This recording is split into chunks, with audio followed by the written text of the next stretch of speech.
بسم اللہ الرحمن الرحیم اذا استقبلت نفس الکریم مصابها بخبث سنت فاستدبرته بطیب. استقبال استقبال سامنا کرنا، کریم بمعنی شریف، مصاب اصابہ مصدر کے معنی میں ہے بمعنی مصیبت، خبث کا معنی پلید ہونا، گندا ہونا، خبث سے مراد یہاں بے صبری ہے. ثنا یسنی کا معنی ہوتا ہے موڑنا، پھیرنا. استدبرا استدبار کا معنی ہوتا ہے پیچھے سے آنا. اور بتیب میں جو بے ہے تعدیہ کے لیے ہے. تابہ یطیب طیبا، طابت النفس خوش ہونا، خوش دل ہونا. طیب سے مراد صبر و شکیب ہے.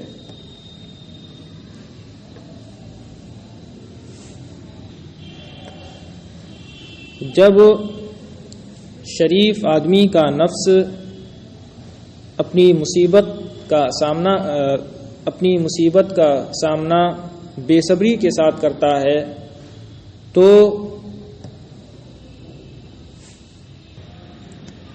پلٹ کر اس کے بعد صبر و شکیب لے آتا ہے. جب شریف آدمی کا نفس اپنی مصیبت کا سامنا بے صبری کے ساتھ کرتا ہے تو پلٹ کر اس کے بعد صبر و شکیب لے آتا ہے. سنت کی جو ضمیر ہے یہ لوٹ رہی ہے نفس کی طرف، اور سنت ان سنت کے معنی میں ہے مڑنے کے معنی میں. اور یہ بھی ہو سکتا ہے کہ یہ متعدی ہی ہو، متعدی کے معنی میں ہو، تو اس صورت میں مفعول کی ضمیر محذوف ہوگی اے سنت ہو، اور وہ ضمیر منصوب لوٹے گی خبث کی طرف. یعنی جب شریف آدمی کا نفس اپنی مصیبت کا سامنا بے صبری سے کرتا ہے تو نفس بے صبری کو پھیر کر اس کے بعد اس کے پیچھے خوشدلی یعنی صبر لے آتا ہے. یعنی جب شریف آدمی پر کوئی مصیبت آن پڑتی ہے تو اولاً تو گھبرا جاتا ہے، بے صبری ہوتی ہے، لیکن جب وہ اپنی عقل کی طرف رجوع کرتا ہے اور یہ سوچتا ہے کہ اس پر صبر و رضا سے کام لینا چاہیے تو وہ بے صبری کو چھوڑ دیتا ہے اور صبر کا مظاہرہ کرتا ہے، صبر سے اس کا سامنا کرتا ہے اور قضاء الہی پر راضی رہتا ہے. وَلِلْوَاجِدِ الْمَكْرُوبِ مِنْ زَفَرَاتِهِ سُكُونُ عَزَاءٍ أَوْ سُكُونُ لُغُوبِ. وجدہ یجدو وجدن کا معنی ہوتا ہے غمزدہ ہونا، اور مکروب کربہ الغم، کربا یکربو، کربن اس کا معنی ہوتا ہے رنج و غم کا، کسی کو کلفت میں ڈالنا، مشقت میں ڈال دینا.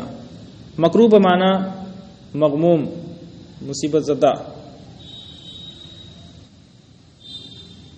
زفرتن کی جمع زفرات ہے.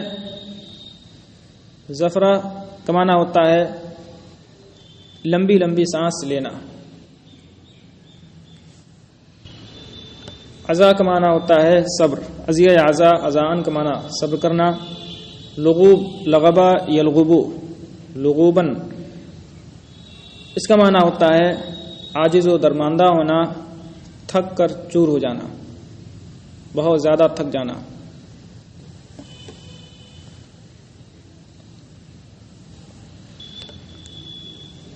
للواجد المکروب یہ محذوف سے متعلق ہو کر خبر مقدم ہے، سکون و عزا مبتدا مؤخر ہے. اور کبیدہ خاطر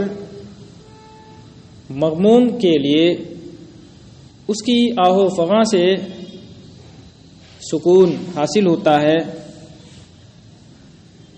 صبر و شکیب سے وہ سکون حاصل ہو یا عاجز و درماندہ ہو کر تھک ہار کر. اور مغموم کبیدہ خاطر کو اس کے آہ و فغاں سے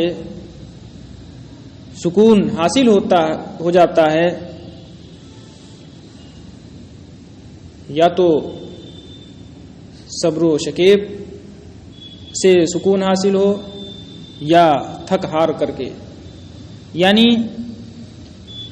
جس کسی پر مصیبت آن پڑتی ہے اور اسے غم لاحق ہوتا ہے، کبیدہ خاطر اور رنجیدہ ہو جاتا ہے، تو ایک نہ ایک دن اسے ضرور سکون حاصل ہوتا ہے، اس کا غم فرو ہوتا ہے. خواہ صبر کر کے اسے سکون حاصل ہو، اس کا غم دور ہو، یا رو دھو کر کے عاجز و درماندہ ہو جائے، تھک جائے، پھر اس کے بعد سکون حاصل ہو. بہرحال سکون تو اسے حاصل ہی ہو جاتا ہے. لہذا چاہیے کہ آپ کو بھی جو غم لاحق ہوا ہے اس پر صبر کا مظاہرہ کریں اور اجر جزیل کے مستحق ہوں. وَكَمْ لَكَ جَدًّا لَمْ تَرَ الْعَيْنُ وَجْهَهُ فَلَمْ تَجْرِ فِي آثَارِهِ بِغُرُوبِ.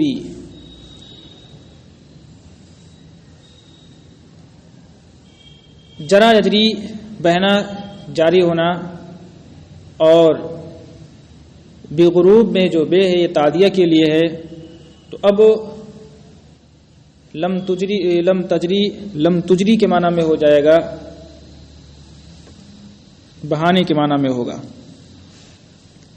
اثر کا معنی نشان ہوتا ہے، اور اسی کی جمع آثار ہے.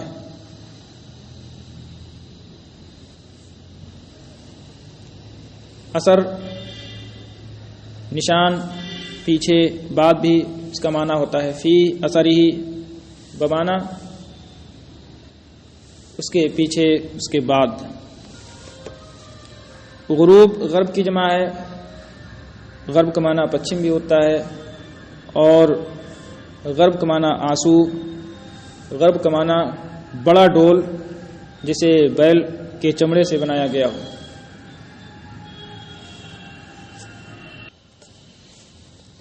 جدن یہ تمیز ہے،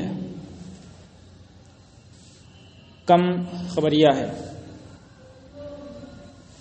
اور آپ کے کتنے آبا و اجداد ہیں جن کا چہرہ آپ کی آنکھ نے نہیں دیکھا.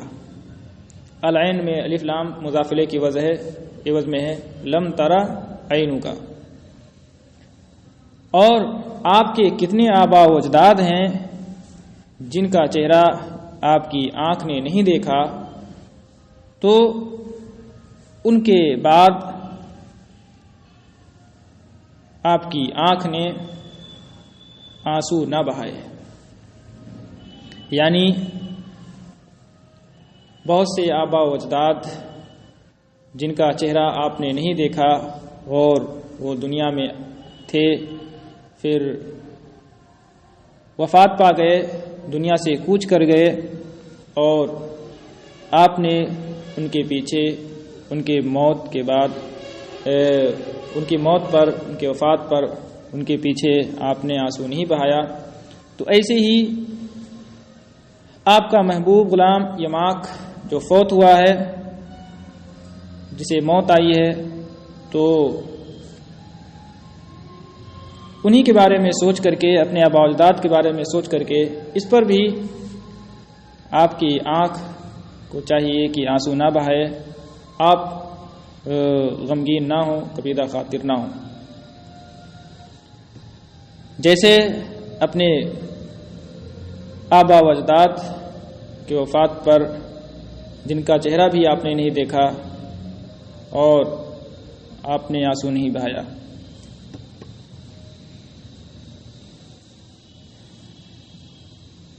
فدت کا نفوس الحاسدین فإنها معذبۃ فی حضرۃ و مغیب۔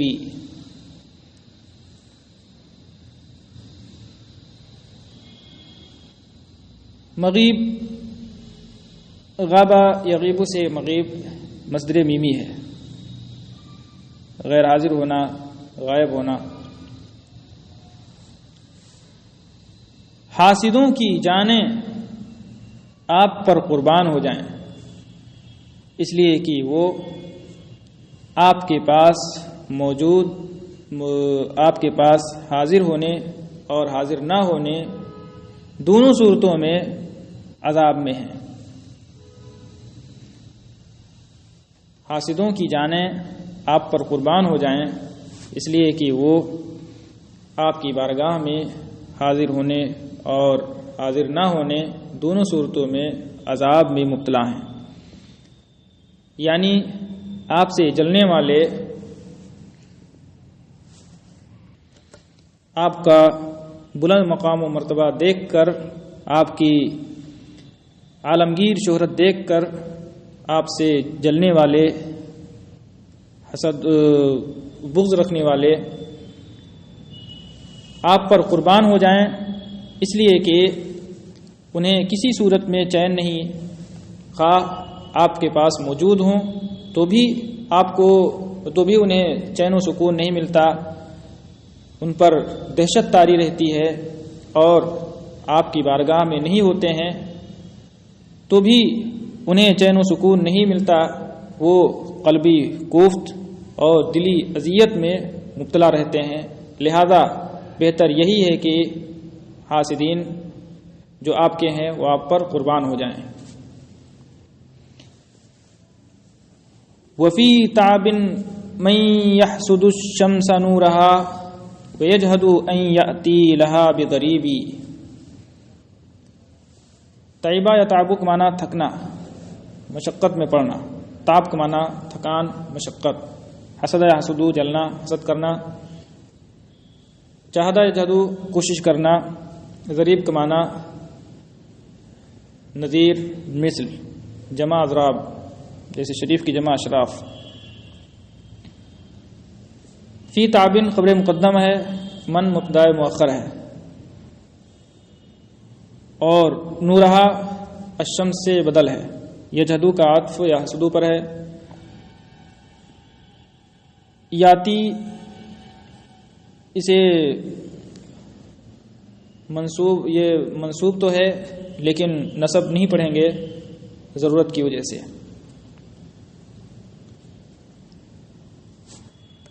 اور مشقت میں ہوتا ہے وہ شخص جو سورج کی روشنی سے جلتا ہے، حسد رکھتا ہے اور اس کا مثل لانے کی کوشش کرتا ہے۔ آپ کے حاسدین کیوں نہ عذاب میں رہیں؟ اس لیے کہ وہ شخص ہمیشہ مشقت اور کلفت میں مبتلا رہتا ہے، جو سورج کی روشنی سے جلتا ہے اور سورج کا مثل اور نظیر لانے کی کوشش کرتا رہتا ہے، ناکام کوشش، تاکہ اس کا مثل لا کر کے سورج کو رسوا کرے۔ ایسے ہی آپ کے حاسدین ہیں جو یہ کوشش کرتے ہیں کہ آپ کا مثل، آپ کی نظیر لے آئیں، لیکن ایسا نہیں کر سکتے ہیں. آپ کا کوئی مثل ہے ہی نہیں جیسے سورج کا مثل اور نظیر نہیں ہے. لہذا ان کی کوشش ناکام